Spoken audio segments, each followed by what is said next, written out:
Working on my YouTube channel talking about public transportation systems around the world, I can't help but be struck by how often the words mobility innovation come up. It's often in the context of some American city which can't be bothered to invest the time or money into proper, well-established public transit, and instead decides to implement taxis or taxis in tunnels. So when I heard that San Jose, at the heart of Silicon Valley, was going to be using pods from a company that has never built a large-scale transit system, rather than any form of conventional transit to connect its airport to its main train station, I decided it was high time we had a talk about mobility innovation and the places where true innovation in public transportation is happening. To start this video off, I want to say, of course, the idea of PRT, or personal rapid transit, probably makes sense in some contexts. Maybe, for example, to help people with impaired mobility get around a large facility, like a convention center or an airport, or to access a large park without crisscrossing it with roads. I'm generally of the belief on this channel that more transportation options that open up the ability to travel with zero emissions and without cars are a good thing on the whole. We're all more or less rowing in the same direction. But that's not what I often see with all manner of pod, Tesla tunnel, and not a cable car schemes. That being said, as I'm going to talk about in a moment, true mobility innovation is happening. And is happening right now, but it's not happening in Silicon Valley. Instead, these projects tend to be marketed as alternatives that end up undermining what would otherwise be fairly strong transit projects, which would be built with boring standard buses, trams, or trains. Companies promoting them often have the money to try to sell their vision of the future to cities or transit systems. Now, besides undermining good transit routes, these companies often make bold claims about capacity numbers and the efficiency of their systems. This is despite generally not having any real-world systems out there operating. Meanwhile, there are literally thousands of conventional public transportation systems around the world that work and move millions of people every single day.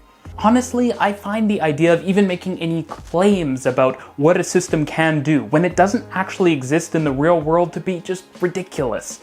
Any potential claim about what these systems can do should be asterisked with a, well, hopefully, because we've never actually tested it in a real-world setting under mass transportation conditions. Now, if you're enjoying this video, consider subscribing. It's free and it helps a lot. And if you really like the content I'm producing, consider supporting the channel on Patreon.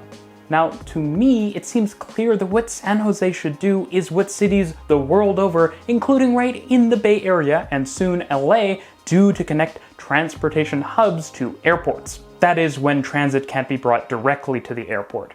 And that's just to build some sort of automated people mover.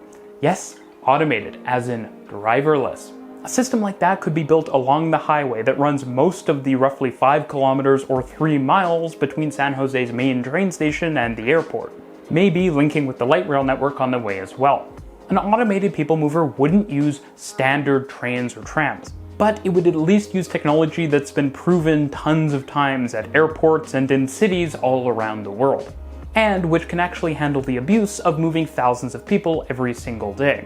To be clear, I looked up the company that's providing the pod system, and for what it's worth, it is legitimately better than a lot of pod/gadget-bond transit companies, because they do actually have a working demo system. What they seem to have created is more or less the Heathrow pods, but with less fixed infrastructure needed, and perhaps with allowing for pedestrian crossings, which, if they achieved that, would be pretty cool. Unfortunately though, while this would be great in a vacuum, because hey, who doesn't love the Heathrow pods and riding a small pod to a business car park? But the problem here is that these innovative schemes are often just derailing transit projects that should be transit projects. So with all of these problems, why do these companies seem to be the perpetual darlings of Silicon Valley, a place which generally talks about wanting to actually innovate? Well, because the alternative is mass transit. And while cities around the world have great mass transit systems, they basically always, and yes, I'm including Hong Kong in this, require significant government funding, a stable transportation regulatory environment, and serious government planning. You can't just buy good transit, because if you could, then Silicon Valley, being basically the richest region on the face of the earth, might actually have some good transit. To actually create good public transit, you need strong and capable government agencies, and these run up against the very ethos of Silicon Valley. And of course, it will be claimed that government can't do anything efficiently, but that's a claim about some governments in America, not governments in general. Because across the ocean, places with true innovation and tech credentials that go toe-to-toe with those of Silicon Valley are actually being innovative with their mobility solutions. It's well known that the darlings of techno-futurist fiction, Hong Kong and Tokyo, have incredible, comprehensive rail public transit systems that feature incredible connectivity, massive capacity, and unrivaled efficiency. These are truly systems unlike anything in the United States. With automated trains, platform screen doors, and air-conditioned stations, on-time performance so good that the excuse, "I was late because of the train," doesn't really exist, and the ability to use the same card to pay for the train, a delicious coffee, or to even get into your apartment. These are true examples of mobility innovation and technology that have been around in Asia for decades.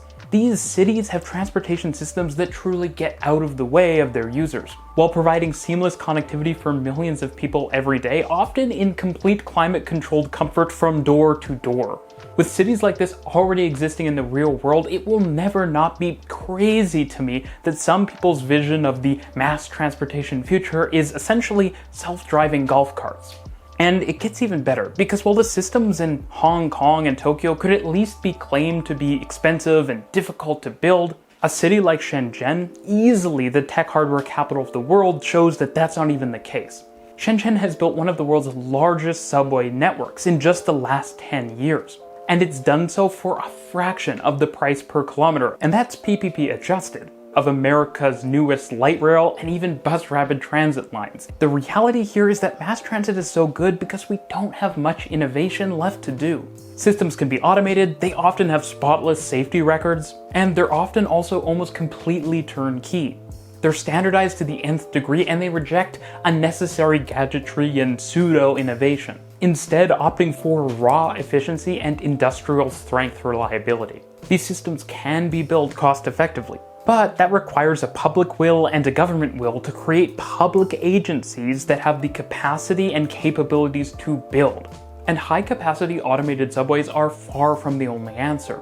For so many of the places where personal rapid transit has conventionally been suggested as a possible solution, it honestly just feels disingenuous to propose anything but bikes. Bikes and some nice bike paths are going to be cheaper and way less complicated than any form of electric automated pod system.